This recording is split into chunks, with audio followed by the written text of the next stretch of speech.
Hey guys, how's it going? Hopefully you are all doing very well. Now today we've got something a little bit different where today I'm going to be talking about some of my experiences with how I have improved at FIFA. Now obviously this is a very hot topic at the moment and something that I think people always want to know how they can improve at FIFA and not just be able to sort of blame the game and all that, and how to actually physically improve and show some real errors and problems that I've come across when playing FIFA and how I've actually really improved at this game to a decent level. So going into some of our top 3 tips, I've got 3 massive tips that are going to really help you improve, and they're kind of linear, so you need to be able to do the third one to do the second, and the second to be able to do the first, so they kind of really fall in line. So the third and one of the most important is holding your composure. It's composure in general when you play FIFA. You've got to be able to be a composed FIFA player. Now whatever you do, you know, whether it is FIFA or whether it's a sport, anything you do in life, you have to be able to hold your composure and try and, yes, this game is frustrating, and of course there's so many instances where this game can, you know, cause people to rage and all sorts and things like that, but you have to be able to hold your composure and hold your nerve, you know, whether it's good or bad, whether you're playing really well and you've won 10 in a row, don't all of a sudden become this really arrogant player where you think you can beat anyone, because you know, I've experienced many times before is you go on a massive win streak, you think you may be getting somewhere, and then you get hammered 3 or 4-0. So it's all about as well staying humble and not becoming, you know, an arse just because you win loads of games. But even when things are going wrong and you know the game's not doing well and you maybe feel like everything's against you, you've still got to try and remain and have a focused head. And when things are going wrong and you think it's the game, always, you know, try and put the blame on yourself first, because the more blame that you can accept yourself, the easier it will be for you to improve. If you're constantly trying to blame external factors, and that's not saying that there aren't external factors that impact on, you know, when this game can sometimes appear like it screws you, because there definitely are examples where it feels like, you know, that can happen. But even in those instances, try and always think, could there maybe have been something a bit further up the field? If I hadn't given the ball away, would I have not presented that dodgy goal or something? You always have to try and shift the blame onto yourself before trying to blame external factors, you know. And it's all about, when you're playing as well, keeping your head and not getting frustrated, you know, not getting too excited if you start smashing people, and just trying to keep a level head. And that's something that's massively going to help you out when you're playing FIFA from now on. The second tip for me, you know, following on from composure, obviously we talked about, you know, you wanting to be able to improve and, you know, try and keep your head and stuff like that. The second thing that's most important is you need to be able to have some way to be able to record your gameplay. Now obviously that, you know, that means you have to incur some sort of cost to get some sort of recording software. Now for me, you can even get a second-hand Elgato, for example, and it's about 30 or 40 quid, so it's pretty cheap. But if it's something that you do want to try and be able to get, if you can get your hands on something like that and be able to record your gameplay, there's several reasons why you need to be able to do this. Now first and foremost, you know, when you're looking at mistakes that you make, so for example, if you're looking at defending mistakes, if you're conceding the same type of goal consistently,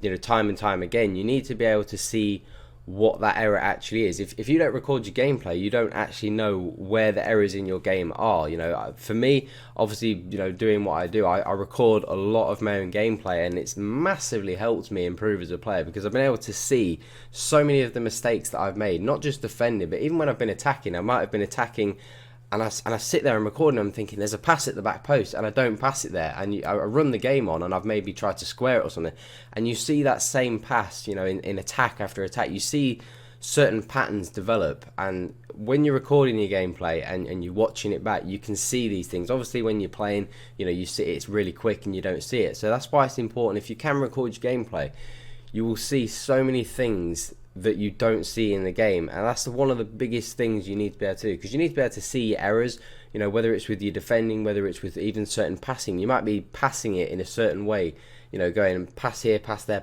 and every time that third or fourth pass gets intercepted, and there might be a really obvious switch ball, you know, 50 yards across the pitch that you should be doing it because he's in acres of space, but you wouldn't know that unless you record your gameplay and watch it back. So it's something that massively is going to help you really pick apart your gameplay, even if it's in a negative way. You have to be able to tear apart your gameplay in a bad way to see where all your mistakes are and certain patterns. You know, you might be conceding a certain type of goal or time and time again, but you might see exactly what it is that's causing you to do that. You might be lunging into a tackle in a certain area of the pitch constantly, and from that you're then conceding the same type of goal, and that's going to be the easiest way for you to pick that area of your game and go, right, that's where I'm making mistakes. So then when you go into the game, you consciously know that, And that's where you're going to be able to improve, because you're going to be able to think, I've seen it, I've seen the error, now I know where to improve it. All of a sudden, you're not conceding that goal so much anymore, and then it maybe becomes little spot areas where, the games, the goals you concede in my mistake are just kind of like the odd error here and there, but it's still something that you can improve on,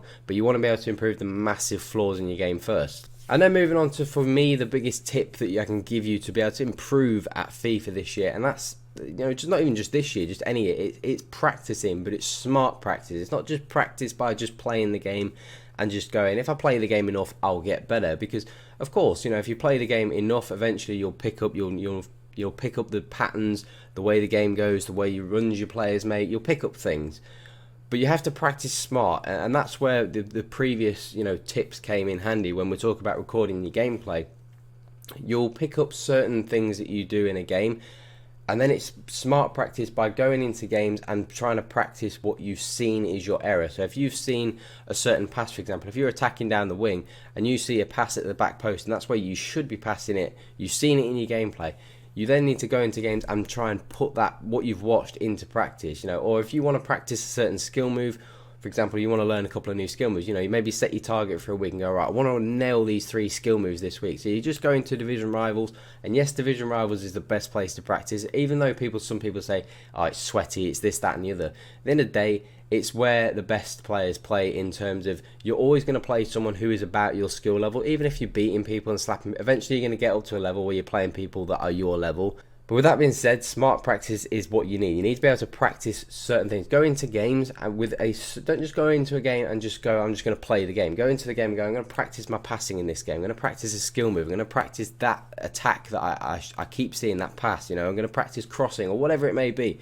You go into a game when you're playing during the week in Rivals with a purpose. Practice with a purpose. Don't just play the game just because. And a couple of other things that people maybe would hint at, things like connection. Is connection important? Of course, connection's important. Having a better connection is going to help. However, for me, my last house that I was living at, I had one of the worst, I think I was in like the top 2% worst connections in the UK. I had like 1 megabyte download and like 0.2 upload. I still managed to get Elite 1 in certain weeks. So yes, having a bad connection, that's proof that you can still get a good score. But obviously having a good connection, I have a much better connection now, still get the same score. So having a better connection just makes, I guess it takes away some of the rage maybe, if you have a bad connection or something. So having a better connection will definitely help you.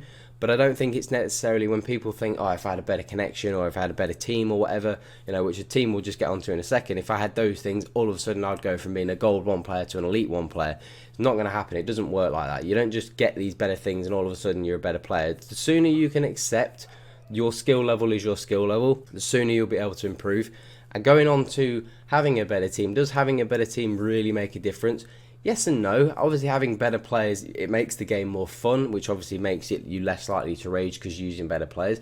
But does having a better team, does it really make you get better score? It maybe makes a win or 2 difference at best, but it's not going to make 5 or 6 wins a difference. Maybe a win every now and again. Maybe those close games every now and again, it will help. But overall, having a better team, obviously there's been plenty of examples. You look at someone like, Tex, who doesn't, on PlayStation, doesn't have the best team. He still has a couple of icons, but then just a bunch of standard gold cards, still manages to get 30, I've seen plenty of examples of pros going with full bronze teams, full silver teams, still manage to get 30, or 28, 29. So having a better team, again, it helps, but it's not the be-all and end-all, Just having a decent enough team, you'll still be able to compete.